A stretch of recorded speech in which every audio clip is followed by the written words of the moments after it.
Welcome back, boxing fans, to another great show with Sean on boxing. Asian hate is alive and strong, apparently, in the YouTube boxing community, which is crazy because it shows you the insecurity of some people. Asian boxers and the fact that Asian boxing is doing very well, specifically Japanese boxing right now, it is not a threat to America's boxing history. It has nothing to do with supporting some people that hate on others. It has more to do with the fact that right now this is kind of a pinnacle in Japanese boxing, right? This is a landslide or landshed sort of moment for them. Just like England in the last few years has had sort of a similar situation where English boxing has really taken off, far bigger than it has whenever I was born, right? I don't know about earlier before that. Maybe it was more popular, but recently. And for Japanese boxing, it's a similar situation. And they're just producing a lot of great fighters. And it's an exciting time to be a fan of Asian or specifically Japanese boxing. For me, a kid that grew up reading Ring magazine religiously, right? The only boxing I was allowed or able to watch was American boxing, right? Fighters from the US. So my whole existence as a boxing fan was primarily following American boxers, which was nothing wrong with that. America was the pinnacle of boxing at that time. So it was a great opportunity to be a boxing fan. But when you read Ring magazine back in the day, and you read pound for pound lists and you see these fighters from all around the world who you never got to see fight. You know, fighters like Kosei Galaxy, who was an incredible Thai fighter, right, with great power and an incredible knockout streak, right? And other fantastic fighters of the similar ilk. At one time, Korea small weight boxers were really dominant, even though now it seems as if Korea no longer boxes, which is kind of funny. You grew up watching or listening or reading Ring magazine and you were uh, introduced to all these names, right? And being a kid from Canada who only really knew something about Canada and the States, it was a whole new world. It was interesting, exciting, right? This is not based on hate or criticism. It's just based on a historical interest in things outside of North America. Hence, I live in Asia. So obviously I have uh, interest in Asia and Asian culture, which is why inevitably I've lived here for 25 years, right? But the insecurity of some fans on YouTube to try to attack and hate on people by lying and pushing out blatant stupidity is unbelievable. Really unbelievable. This PPT I've made for a while. I just never got around to making it, but it was inspired today. Thank you very much, JB. In a video where John Boxing came out to consistently put out the Asian hate that he loves to push out. I mean, it's not specifically Asian, it's just anything that's not FBA, right? If it's Eastern Europeans, he'll make videos hating on them. If it's Central Americans, he'll make videos hating on them, right? If it's Asians, he'll make videos hating on them. If there's a push from Africa, I'm sure he'd be making videos hating on them as well, because this is just the hateful type of person he is. And that's a sad thing. You may think you look young, but with your fucking negativity and hate, man, black is gonna crack inevitably. Inevitably, my man. But I saw a video this morning where literally an individual was using somebody's amateur resume to shit on their professional career. And I don't think I've ever seen anything similar to that in my life. I've seen people like myself use amateur pedigree to hype people up, talking about how good they did in the amateurs and, the expectation of them moving into the pros based on how dominant they were in the amateurs. Obviously, that's been done. But to go back to amateurs and try to downplay and discredit people is crazy because the reality of the situation is at this point, how much can you really criticize Ryota Tsutsumi? Like, think about it. How much can you really criticize a guy? And let me show you the facts of the story before we get to it. because obviously he's on Anui's Riyadh season card, Japan versus the world. So, and he's also an ambassador for Riyadh season. So, of course, they put him on this card along with his brother, Hayato, right? And the irony is, John showed like 30 fights and talked about what a terrible resume he had for 30 fights. And he can't believe or understand how this guy is being hyped. And I said, 30 fights? Like, what's this fucking dude talking about?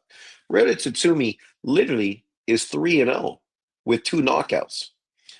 This fight that he's having coming up on Riyadh season is literally going to be his fourth fight of his card. You can see his resume: 1-2-1, 2-7-1, 7-2, and now he's fighting a guy who's 12-1.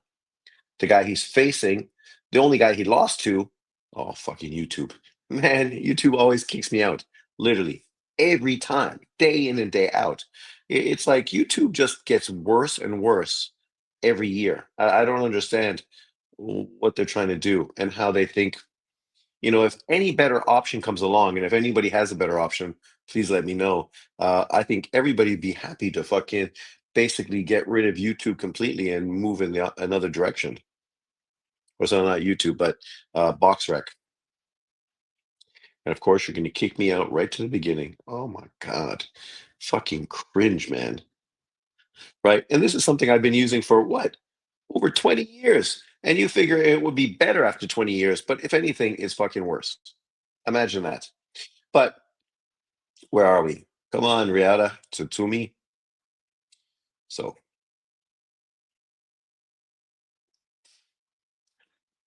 so Riata Tsutsumi, his next opponent, Sanchez, 12-1. You can see right there. Oh, y'all, what are you doing? 12-1, only five knockouts, never been knocked out. He's 23 years of age. And the only guy that beat him was a guy who was 18-1, right? And since then, he's bounced back with a victory. So for Ryota Tsutsumi to try to criticize him after three professional fights, yet I've seen John hype up tons of FBA fighters who've had just as many or a few more fights as pros, and he's blowing smoke up their ass like somehow these guys are doing something incredible. The irony is this guy used Bud Crawford and Devin Haney and what they've done as pros to criticize Ryota Tsutsumi and the fact that he's done so little. So little. The guy's literally been a pro for a fucking year and having his fourth professional fight. But what do you expect him to do? Fight like Anthony Joshua next? Like, I can't imagine the expectations. Obviously, it's unbelievable. But let's look at what John was looking at. So he was looking here at his amateur resume, where he is 26-2, five knockouts, never got stopped. And this was mostly junior world championships, right? So it was when he was pretty young, because now he's 23 years old, right? And he criticized the guys that he fought because you can see one guy that he beat here had 15 losses. 15 losses in the amateurs is not a lot. And the guy that beat him was the guy that ended up winning the junior world championships, right? You can see who he beat to get there. He beat uh, Rosanov, who was 14-1, and then another Kazakhstan fighter, Sunenbay, who was 3-1, and then he fought his countryman, maybe he's Uzbekistan, and ended up losing by split decision, and ended up losing the gold medal, and ended up winning, I think, a silver medal in his first attempt to win a junior world championship. And the funny thing is, who's one of the guys he beat in his resume? It was this guy, Jedi Herrera, who currently, as a professional, is 17-0 with 15 KOs. That's the kind of opponent he beat as an amateur. A guy who literally is 17-0 with 15 KOs and one of the best young fighters in boxing today, a Cuban. but his resume is garbage. You can't make this shit up. But let's get into it after this short message, and we'll break it down. We'll talk about him and his brother and why I'm excited. I mean, like his video was literally made for me because outside of me, not many people are talking about Ryota Tsutsumi. It's mostly been me because, as I said when I talked about him, the first time I saw him at the junior fucking uh, world championships, I thought the kid was fucking great, unbelievable. The way he moved, his movement, he reminded me of a Japanese Lomachenko, right?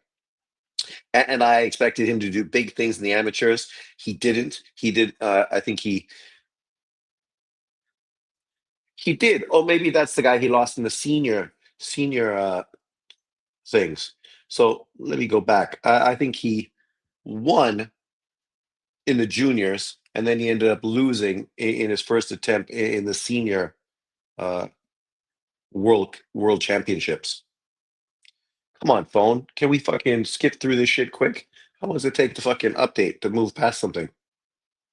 Oh, come on. You're killing me. Quayen, Quigley, Quayen, nah. Oh, sometimes technology just makes you want to fucking throw your phone against the fucking wall. But nonetheless, let me put this shit down and just focus on this. So let's kick it up. So here we are, right? Ryota Tsutsumi on his goals in boxing. So my ultimate goal is to become the pound for pound number one fighter in the world. See, this is what people say all the time. The way Floyd Mayweather influenced American boxing, the way obviously you would expect Manny Pacquiao to influence Filipino boxing, even though we haven't really seen much of an impact yet. You expect that in Japan, the monster Anui is going to have this huge impact on younger fighters coming through the sport and just getting more fighters into the sport because he's like a icon in Japan, right? Far bigger than Floyd Mayweather was in America. Like people can't understand or grasp this. America is a melting pot with cultures from all around the world. So it doesn't have the same connection when Floyd Mayweather is the best fighter in boxing because uh, 80% of the American population doesn't even watch boxing and they don't even know who Floyd Mayweather is. Whereas in Japan, the number of people that know who Inui is probably fucking closer to 80% of the Japanese public, even if they don't watch boxing, right? So obviously, you're going to have a big impact on young kids coming forward. Are they all going to turn out to be great? No, but the more people get into the sport, ultimately, the more sensational fighters you're going to get out of it.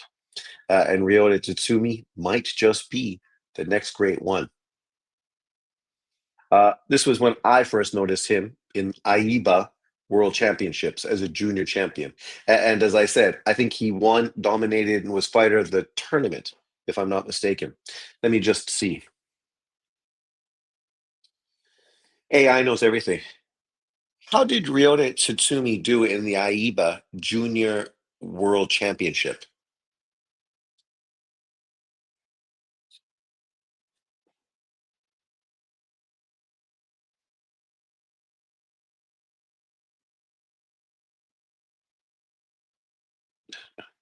No Japanese, please. It's like giving me Japanese writing.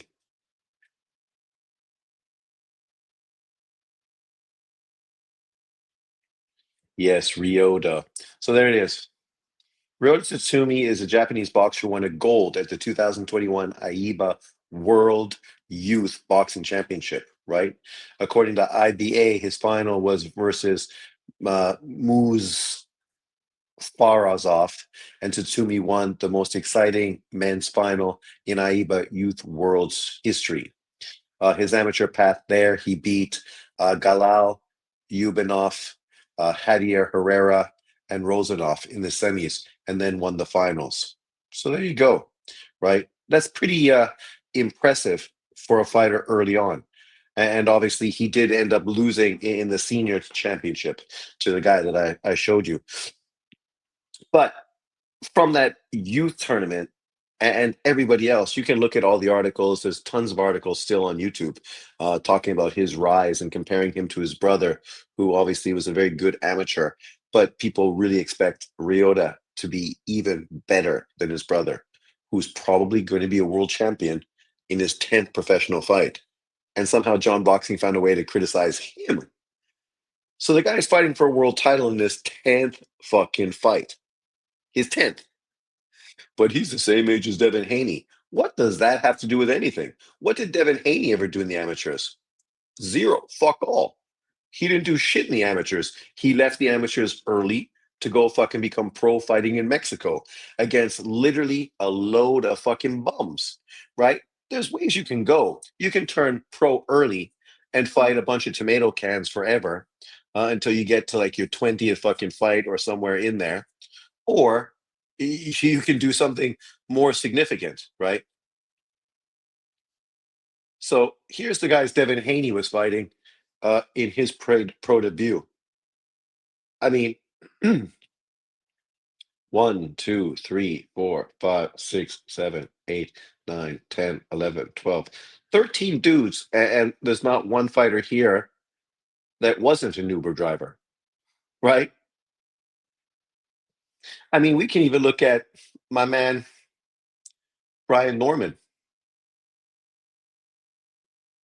This is who Brian Norman fought. And obviously, Brian Norman just became a champion. He's obviously 24 years old.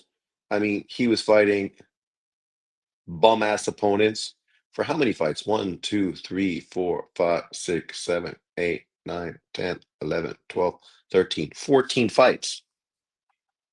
Hayata Tsutsumi in his 10th fight is going to be a world champion.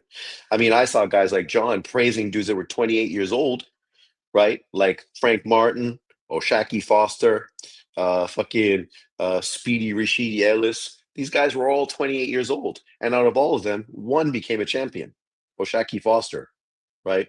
The other ones haven't succeeded in doing that yet. Hayato might get beat and not become a champion in his 10th fight. But to try to fight for a world title in your 10th fight, that shows you what makes a lot of these Japanese fighters different. They're not taking the easy path. They're not trying to fucking be put into a position where they can get a cherry pick world title or potentially inherit a vacant belt, right? Primarily, that's not what they do. But let's move forward, talk a little bit more about them. So obviously, this is a few of the guys they were talking about earlier. Rosanoff obviously is a very good amateur, and Hadio Herrera, who is one of the best young up and coming 135-pound fighters in boxing today. Like literally, I saw people shitting on Shakur Stevenson because when he was supposed to fight Kid Kid Austin in Riyadh season, and Kid Austin Schofield pulled out. People were saying, "Oh, take Javier Herrera as a replacement," but he fought that Padera guy from the UK, and people were saying, "You're fighting a plumber." He is a plumber, but he's also a professional fighter. I mean, if you're not a star, you're not making fucking millions of dollars as a fighter. So it's good to have a profession, and being a plumber is a fucking great profession. Big money, easy to have your own business, easy to get cash under the table where you don't get taxed. It's a really good profession to get into. So you're not really hating a guy by calling him a fucking plumber. But they were pushing Javier Herrera as a potential replacement opponent because they feel he was a real threat to Shakur Stevenson, right? But of course, we'll talk about how Ryota Tatsumi's resume is garbage. And already we know Tatsumi is part of Riyadh season ambassador, which for him is a great opportunity. This is a Japanese fighter who primarily hasn't fought in Japan, right? Because of his connection to Turkey Al Sheikh, Riyadh season. You know they're going to be pushing him quick to try to do spectacular things in the sport of boxing, because that's, of course, what Turkey Al Sheikh does. But, oh, come on. What's wrong with you?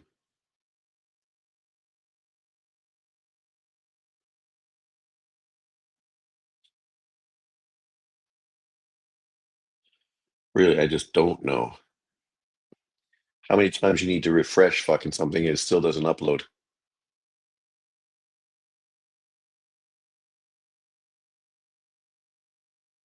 But obviously, he's part of Riyadh's season right now, and because of that, opportunities are coming his way. And part of that is not fighting in sort of your comfort sort of situation. Right now, obviously, 3-0, two knockouts. We already saw him once fight Whittington. That was on the New York card. Ruiz, I'm not sure where he fought that guy. He fought him in Queens in the stadium. So two fights in New York. And then obviously Martinez, I think that was just in Riyadh season. Oh no, that was in the Los Angeles card as well. So he's fought twice in New York, once in Los Angeles, and obviously his next fight is going to be in Riyadh season. This is a Japanese boxer with a huge potential fan base in Japan. But in his first professional fights, his first four professional fights, he has not fought in Japan. New York, Los Angeles, and now Riyadh season, right? So you put that into comparison with a lot of American fighters, especially, say, big amateurs. Oh, there was an interesting thing as well that I noticed about, some of the hate towards him. Where is it? I thought it was funny. People were hating on him. Ah, so you could see the guy that had 15 losses, right? That beat Ryota Tsutsumi for the senior title. He didn't win, but he beat him in the up and comes. This is a guy that Ryota fought. He beat him before when he was 25-1. This was a guy that beat Jamal Harvey. I mean, how many videos or hype do you think John will put out to hype up Jamal Harvey? A guy that lost to a guy with 15 fights in the amateurs, losses, 15 losses. But yet, do you think he will hate on Jamal Harvey for losing to that guy? I guarantee you he won't. And while Riota did lose to him, he also beat him. So they were 1-1 in their careers, right? So I just thought that was kind of funny, ironic, right? Because people will make videos, but they don't even look, they don't fucking investigate, they don't decipher and really look deep into it. If you did, and you saw the same guy you're shitting on for beating Ryota Tatsumi beat Jamal Harvey, who is one of the up and coming young fucking American prospects. Harvey was one of the guys I was most impressed with in the American Olympic team, right? Very dynamic, very explosive. Um, but that guy lost to the same guy Ryota Tatsumi got beat by. Should not be so quick to criticize because in the end, it makes you look like a fucking idiot. And that's why John can never win in a debate because he does shit research and can't fucking connect things together very well. And because of that, he always ends up being exposed. And then he just uses other people's talking points to try to criticize you and accuse you of things other people said, right? Because, of course, you're not black. So everything non black people say, it also is what you say even if it's not. And of course, all Black Americans, they think the same and they all say the same thing as well. This generalization that he consistently uses to try to act as if all Black Americans think the same and all non Black Americans think the same is part of the problem he has when you have a conversation with him. But let's move forward a little more. So, at last, the monster, Anui. You can see how long ago this was before Cardenas' fight, right? This is just showing you some of the great current fighters in Japan. Obviously, we know Inui, a pound for pound fighter, Junto, a pound for pound fighter. Kenshio Taraji recently was on the pound for pound list. Obviously, lost defending his unified titles, and now is moving up to his third weight division, like Devin Haney, to try to become a three-weight world champion, right? And the irony is, in Kenshiro Taraji's loss, it was a competitive fight that he could have won. And people actually were surprised he lost that fight in Japan because they figured he would have had the home cooking on his side, but he didn't. And he ended up losing to Sandoval. Yet Devin Haney got his ass beat up by fucking Ryan Garcia, right? So if you think about Ken Shiro's loss to Devin Haney's loss, I mean, both took a lot of punishment. Now we'll see how they bounce back. I mean, Is Devin Haney going to beat Brian Norman to become a three-weight world champion or get fucking flatlined? And is Ken Shiro going to beat Perez to become a three-weight world champion? Or now that he's moved up to his third division, coming off of a loss, is he going to get flatlined and potentially sent into retirement? Right? The great thing about boxing is at the end, the fighters have the opportunity to prove everything. Nothing we say as boxing fans really matters. It all comes down to the fighters themselves. And that's sensational. We also don't have Ioka on this list, who is a four-weight world champion who apparently, thanks True School Sports for putting out the information that he's going to be moving to 118 pounds to try to become a five-weight world champion. If Ioka becomes a five-weight world champion, that shit is fucking crazy. Crazy, right?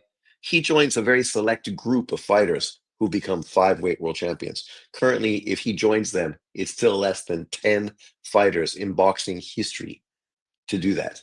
So that's another future Hall of Famer. Kenshiro is going to be a Hall of Famer. Junto is going to be a Hall of Famer. Anui, I mean, do we have to have that conversation? And Ioka is probably already a Hall of Famer, but as he becomes a five-weight world champion, solidified, solidified. Here we go. Here's some of the young guys, right? Obviously, Nishida, who was a world champion at 10 and 0, uh, had an incredible fight with Junto Nakatani. If you don't want to give Junto Nakatani credit, you should go watch that fight. He got hit a lot. It's a perfect opportunity for you to criticize him and talk about how he got hit far too much, but yet he still ended up walking over Nishida to become a unified champion. And Nishida's a great fighter, right? Very skilled. I was kind of surprised the way he chose to fight Junto. He was a little more aggressive than I expected for a very technically slick fighter. Obviously, Tsutsumi here was 6 and 0 when this was done. Since then, he's went on to put himself in position to fight for the vacant WBA title that obviously Lamont Roach is obviously going to be stripped of or given up now that he's fighting at 140 pounds. And then you have Tenshin Nasukawa, the same guy that Floyd Mayweather fought in a exhibition fight, right? Who was a great kickboxer and has transitioned to boxing and is really a fan favorite in Japan. His next fight is going to be huge. He's taking on the monster's brother, right? Nasukawa versus Inui. It's going to be a very significant fight. Obviously, for the Japanese boxing public, it's going to be very big. You know, and you can kind of look at the Japanese boxing universe the same as the UK boxing universe. If you are into UK boxing, then a lot of the fighters you're interested in, you follow when they're on cards, you're stoked to see them fight. The problem was with most Americans, they're not that deep into UK boxing. So outside of a few star name fighters, they don't really know a lot of the other fighters. So when you put them on cards, they just don't really care. The cards don't translate very well outside of the UK. The same could be said about Japan. Also, name recognition is not that easy. It's kind of like facing Eastern Europeans, right? If you can't say their names, it's hard to be fans of theirs because it's hard to say their names, it's hard to remember their names, right? It's just hard to market them. Japan is kind of similar in that situation. Obviously, this was a fight that would have been good. Junto and Tenshin returned to the supercard. This is obviously where Junto beat Nishida to become a unified champion. After doing that, what did he do? He chose to move up to his fourth weight division to try to become an undisputed champion, taking on the monster, Anui. And that's sensational. I know people try to downplay it and discredit it, but I can't understand how Junto dropping his unified champions to move to his fourth division to take a tune-up fight in that division, kind of like Boots Ennis just did. Like literally, Boots Ennis just moved to 154 pounds. Didn't catch a lot of criticism from certain individual on YouTube for fighting a guy nobody had ever heard of, but it was his first fight in the division. So for me, I accepted it and understood what was going on, right? He's trying to get his feet wet to get comfortable, knowing that inevitably he's going to be taking on high level competition afterwards, whether that's a Virgil Ortiz or a Fundura or whoever it may be. So I'm fair to give him a pass for doing that because I understand boxing and how it works, right? For Junto, it's the same situation. He's taking on a hard punching, unknown Mexican fighter, which easily could be a banana peel. But for haters, they're using this as a way to discredit him and hate on him. But I got to ask myself, where was that energy with Boots Ennis? Why weren't you hating on Boots Ennis for fighting an unknown fucking tune up fight in his new division, right? The hypocrisy and the racial double standard is clear to everybody involved. Too clear. But unfortunately, this is the kind of situation we got to deal with all the time in boxing. Let me just share my screen for a second.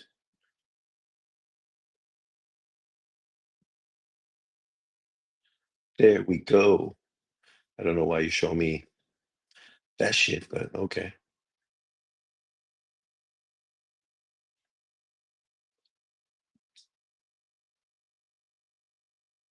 So there we go. I wanted to talk about the fight card from Canada the other day. Obviously, I didn't see it. I was at work, so I wasn't able to really watch it. But on Thursday, yesterday, this morning, out of Canada, a great card from an all Canadian card. And this is literally an all Canadian card. And this is kind of similar to what we were saying earlier about Japanese fighters and UK fighters. For Americans, this card probably wouldn't really get too much of their interest because it's fighters that they're unfamiliar with, right?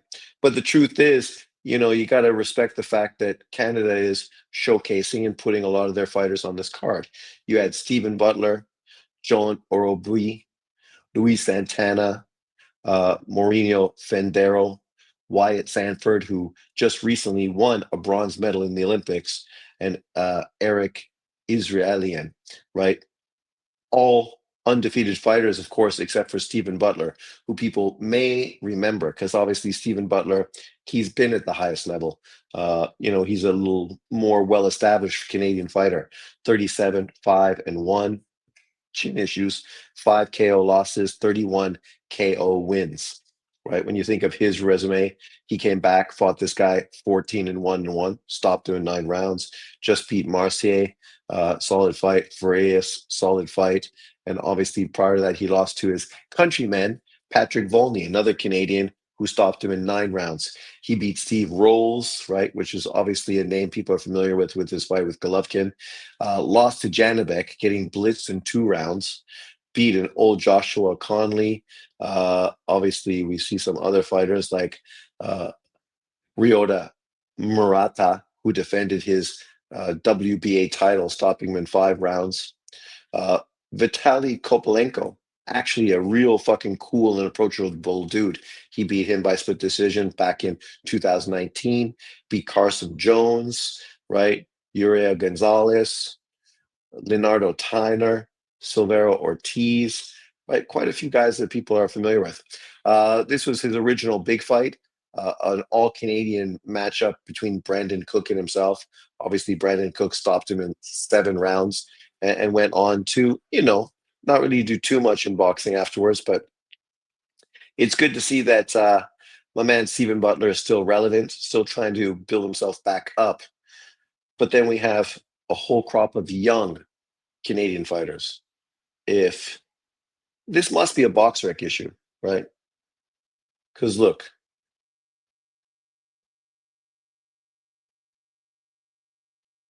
box rec's fucked, man. Literally fucked. You can't make this shit up. Come on, box rec. Oh man, this kid I'm not familiar with. Uh, Joan Orobi, 16-0, 15 KOs. Colombian, living out of Canada. Those Colombians, man. One thing you can say about them: power fucking punchers. This kid was fighting a very good fighter in Jeloni Jenjengo. If you are a Devin Haney fan, you must remember this opponent. This was one of the first really good Dame opponents Devin Haney fought, and I gave Devin Haney tons of praise back in the day for beating him. John Jenny knocked him out in 2 rounds, destroying him. Great performance. I'm gonna have to try to find this shit on YouTube so I can watch it. Come on. It shouldn't take me all day to fucking use BoxRec. God. Oh my God. Come on, people. Oh, there we go. Luis Santana, who is a fighter that's welterweight, ranked pretty high, even though I have to be honest, I'd never heard of him until like probably the last 6 months, maybe. 27 years old, 15 and 0, 7 KOs, not a big welterweight. See, they list him as fighting John Jenny, but both of those guys couldn't have fought him, so there must be a typo there. But this guy is ranked pretty high by some of the sanctioning bodies. Obviously, if he keeps doing what he does, maybe he's going to end up earning a world title fight somewhere down the road. It'll be interesting to see him put in with somebody of quality just so we can see how really good he is, like a few other Canadians. Then we get, of course, the guy that I'm most excited about, Wyatt Sanford, who I said won a bronze medal in the Olympics, 27 years old, 5 and 0, 2 KOs. It was great to see a Canadian win an Olympic medal. There was one Australian, there was obviously one Mexican, and one Canadian. So that was sensational in the last Olympics. Obviously, the level of competition he's fighting right now, compare him to Ryota Tsutsumi.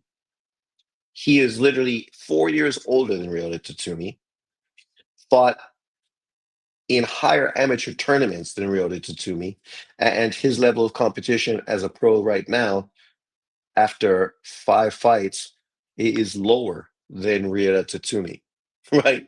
That really puts things into context. And you wouldn't hear anyone talk about his resume and shit on him because of it, because you understand as a prospect, he's just being brought along, even though he's 27 years of age. So they got to sort of fast track him a little bit. They can't feed him, you know, weak competition forever, especially if they hope that he's going to develop into something worthwhile. Oh, come on. And then, of course, we have this guy who's undefeated. And again, I'm not familiar with him. Obviously, a guy from France, but now Canadian, Moreno Fendoro, 13 0 with 10 KOs. You got to like all these boxers immigrating to Canada. Solid victory for him. I'm excited. It's always nice to see Canada doing well in sports, being Canadian.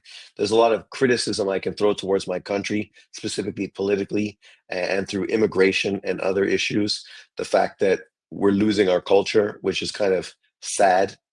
But when we do well in sports, it helps galvanize and bring Canadians together, at least real Canadians, because real Canadians always love to support Canadian athletes.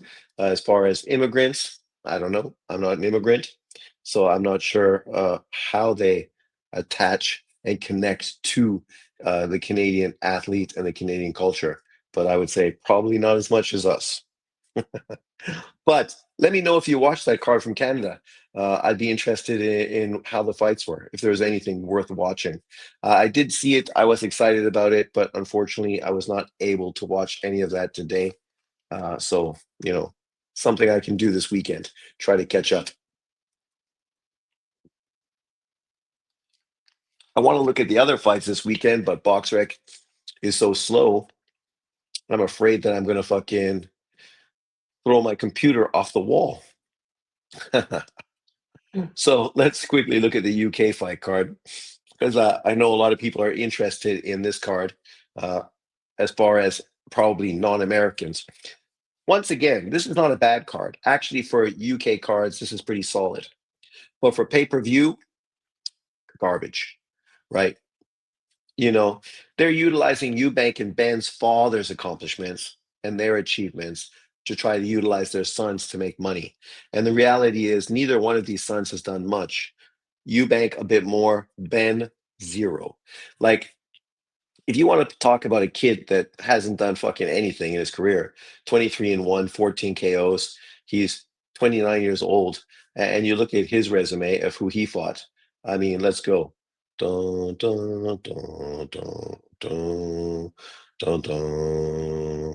He fought this guy twice, a guy whose resume was 5, 4, and 3, because in the first fight, most people feel he fucking got beat by that guy. Ended up facing him later when he was 6, 5, and 3, right? When are we going to find somebody legitimate? Not bad. Finding Sebastian Formella, probably the best opponent on his career. How many fights did you have to go before you found that level of competition? And this competition is a gatekeeper, right? Chamoy, Formella, Vargas, Granados, at this point, Algieri, Van Herden, Orozco, Dobson. None of these guys are top fucking 30 fighters. They're all under that. They're all like gatekeepers. If you beat these guys, you move forward, right? But you fought 1, 2, 3, 4, 5, 6, 7, 8 gatekeepers. Why? Because you're afraid to step them up in competition, or you're just trying to milk this potential matchup. And then, of course, once he steps up and takes on a legitimate opponent, he gets beat, which I predicted. I was not surprised he got beat. I did think Eubank was going to beat him, so it did go the way I expected. As far as the card overall, though, it's not bad. Jack Catterall, obviously well known, not a fun fighter to watch, but still a name opponent. Adam Azim, a potential fighter with a lot of upside, a potential big name UK fighter if he's able to actually accomplish anything. Fighting a solid fighter in Kurt Scooby, Sam Gilly versus Ishmael Davis is another good fight. A guy I really like is Richard Rappaport, right? Now he's moved to heavyweight, hard puncher, right? Not the most technically refined fighter, but still a fun fighter to watch, taking on undefeated Tommy Welsh. Solid fight. So overall, 1, 2, 3, 4, 5 fights.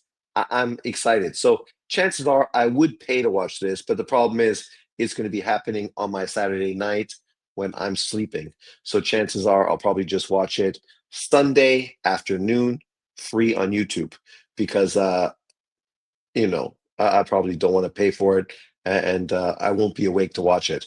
But let me know in the comment section below. Is this a fight card you're excited about?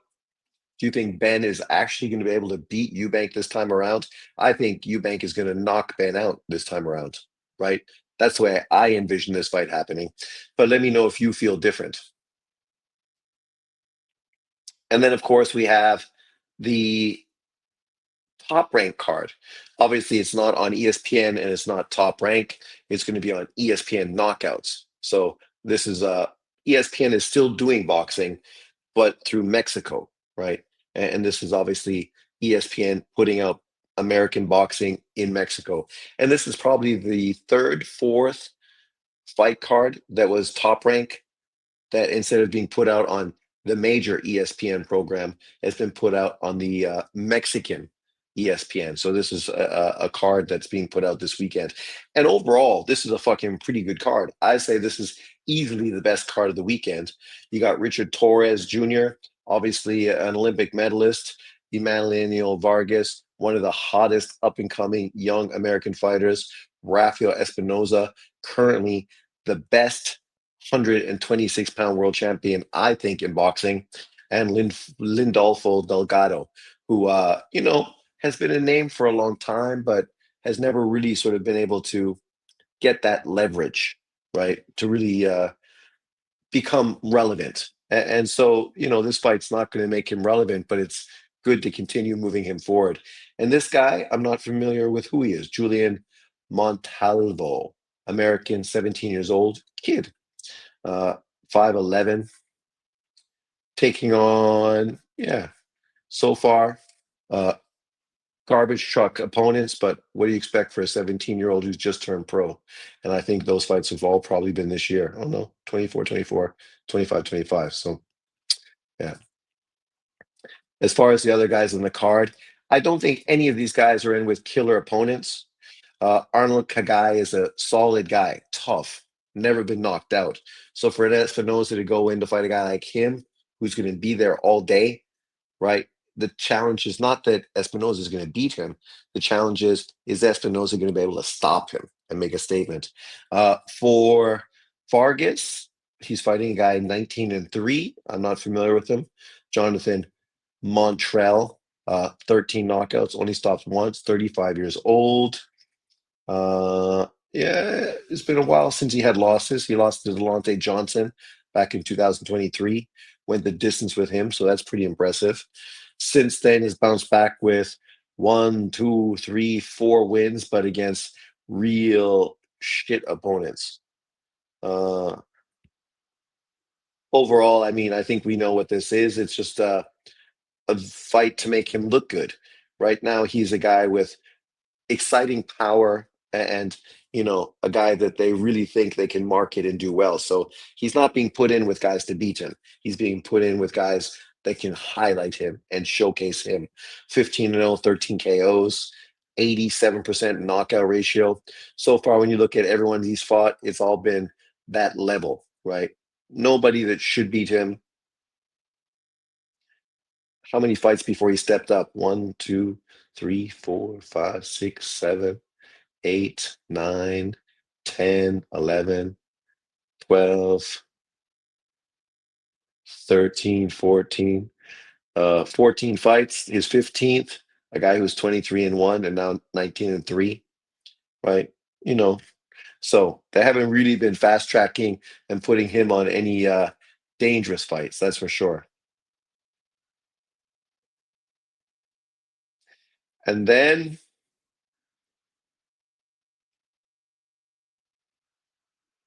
ah, Torres. Torres is fighting a Polish kid. Let's see. Thomas Saliak, 23-7, 14 KOs, 27 years old. Not that old, right? Czech fighter, sorry, not Polish. Got beat by a guy who was 5-0. Got beat by a guy 8-1. Got beat by a guy who was 20-0. Uh, got beat by Nathan Gorman, who at one time was a hyped up UK fighter. Got beat by Cash Ali, 18-1, another hyped up UK fighter. Pavel Sor when he was 10-1. So he's really just the kind of guy you move through your career. For Richard Torres, this is not really an exciting opponent, right? Richard Torres is coming off of a very good win against Guido Vallinelli. Beating him was a very solid victory. And now you jump in with a guy that record looks good, but obviously is levels below Guido. Guido would probably fucking flatten that dude inside 5 rounds. Uh, but obviously, this is just the second time he's fought this year, so he deserves an opportunity to stay busy and get fights. It's interesting because I saw the LDBC literally hyping up Richard Torres Jr., porn stash, as I like to call him, all to shit on Moses Atoma, talking about how this should be the guy that Moses fights next, and Moses is ducking him, and they think that Richard Torres Jr. would beat Moses Atoma. It's crazy, right? I mean, because these guys, truthfully, don't like Richard Torres Jr. He's not the guy from America that they support. They don't support Mexican fucking Americans. But it's just this hostility and negativity towards something different. In this case, obviously, a UK fighter. I mean, I guarantee you, if Richard Torres Jr. fights Moses Atoma, he's fucking getting flatlined. Getting fucking flatlined. He's just not at that level. Not at that level. Let's look at his amateur career. 52-8, not bad. Knocked out once. We know who that knocked him out. Jalalov. He beat the Kazakhstan fighter, solid. Beat Daniel Pereira, solid. Obviously a good pro right now. Dun, dun, dun, dun, dun. Got knocked out in 1 round by Jalalov. Spectacular knockout. Got beat by Daniel Pereira by split decision.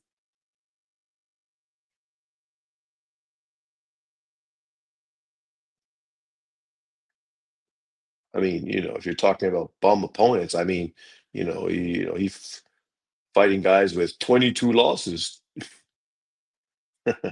22 losses. Lost to Justice Hooney.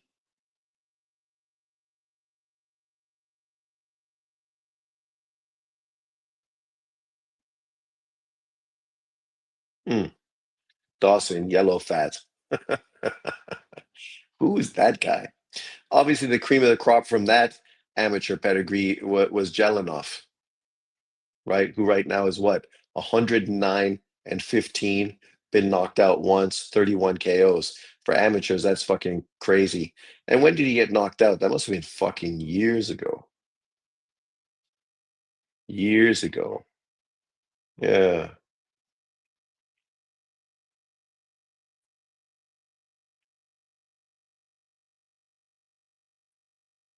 Huh? Okay, so it was this one. What do they call it? Where's that knockout? Here. RSC. Oh, okay. By a good fighter, hard puncher from Kazakhstan. Stopped him in 1 round. But I'm not sure what RSC stands for. Anybody that knows in the comment section, let me know. Oh, look, fought Urgarov early on in his career, beat him. Oh man, solid, eh? Fought Daichko early on, fought Fraser Clark early on. He was fighting killers right from day one. The problem with him is so far they focused so much on his amateur career, as Eastern Europeans love amateur boxing. His pro career, what has he done? Not fucking much, right? It's kind of disappointing.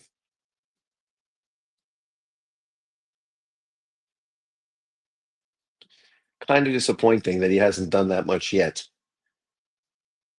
So Richard Pornstash Torres,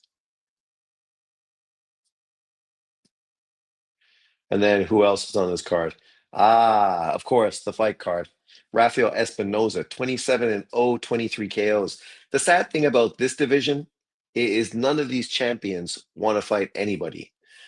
People, True School, was hating on him fighting Arnold Kagai because he thinks it's just like a low level opponent after fighting Edward Vasquez, after beating Robson Ramirez, ex champion, in a rematch, right?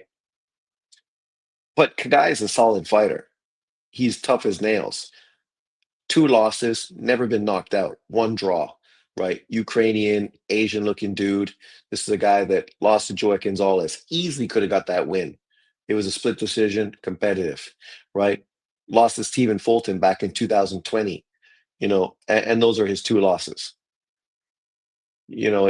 For Espinoza to fight him now, I guarantee you is going to be a fucking crowd favorite of a fight. Sensational. But also, when you think about Angela Leo, apparently his next opponent is some fucking guy literally I've never heard of. Oh, Liemi, a South African kid, right? Not the best competition in boxing. And then obviously Nick Ball is fighting a guy that literally Stephen Fulton just flatlined. So I don't understand the significance. He's fought leftover opponents for Nui, and now he's taking on fucking leftover opponents for Stephen Fulton. It's crazy, crazy. But let's look at this division just to put it in perspective. So there you are. You got Nick Ball, undefeated, 28 years old. Rafael Espinoza, undefeated, 31. Luis Neri, who's now in the division, would be a good name opponent for everybody. Stephen Fulton, who's obviously moving up in weight. Brandon Figueroa, who uh, Nick Ball is going to fight. And Angelo Leo, who is a champion, but is ranked below Fulton, Neri, Figueroa, Espinoza, and Ball. And then you have Bruce Carrington right there, who at 28 years old, I think is a great fighter, a real cool dude. But he's been so focused on clout chasing dudes, he still hasn't done anything. And what he's doing now is basically waiting for Stephen Fulton to vacate his title so he can uh, get a vacant title. You don't become a superstar in boxing by getting a vacant title, but literally then you're going to have 4 champions all sitting around waiting for a Nui fight. Then Robson Ramirez, Nakatano, the good Japanese fighter, Risa Lim, Elijah Pierce is there. I don't know why Elijah Pierce is so high. Michael Crealio, a very exciting Argentinian. Dillian Gonzalez, a very exciting Cuban fighter. Omar Trinidad, who got a lot of credit. But the last time I watched him fight, I was kind of disappointed, and I thought he was kind of mediocre. Kameda, who I think is going to be fighting somebody significant sometime soon. This guy who I'm not familiar with, TJ Dahoney, who's well past his best, and this kid, Brandon Miyagi, Mexican kid, 12 and 0, 21 years old. He was part of that WBC tournament that was just in Riyadh season on DAZN, and the kid ended up winning. Really good fighter, exciting. There he is, 12 and 0, 10 KOs. Obviously, he beat this guy to win the tournament. So exciting. And thanks to that, now they're throwing him in with another fighter just to, oh, this is the final. Sorry, I'm getting ahead of myself. So the finals is still happening. He's going to fight this guy, Mohamed Quail, 17-0-1 for the WBC Grand Prize featherweight final. So yeah, so obviously he's busy.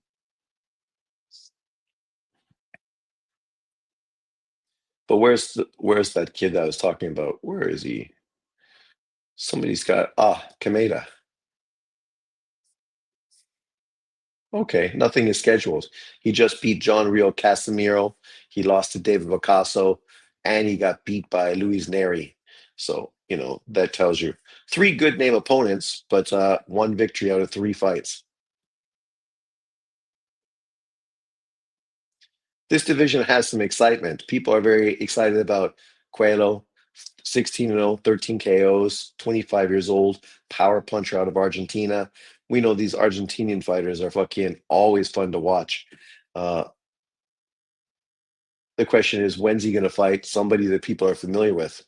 Elijah Pierce, of course, people are talking about Anui ducking him. I don't know how Anui's ducking a guy that's in a division above him, but this guy at this point, he's got a fight with Lorenzo Parra. I'm unfamiliar with him. Good record, 23-1-1. Came off of fighting one of Inui's leftovers, went 9 rounds. I think Inui stopped him in 1 round. Samatarian, not a bad opponent. Arthur Villanueva was good. Mike Plania once was good. Tremaine Williams, good name. So he's been fighting quality opposition. It's just a matter of when's he going to get a big fight. Obviously, chasing that WBO title, which would mean a potential fight with the killer of killers, Espinoza. I would love to see fucking Espinoza versus fucking Elijah Pierce. I think Elijah Pierce gets fucking destroyed in that fight. Makano, yeah, he's scheduled to fight Reese Aleem, so that's a very good fight. Two guys ranked very high. Obviously, the winner of this probably earns themselves a world title fight, and deservedly so.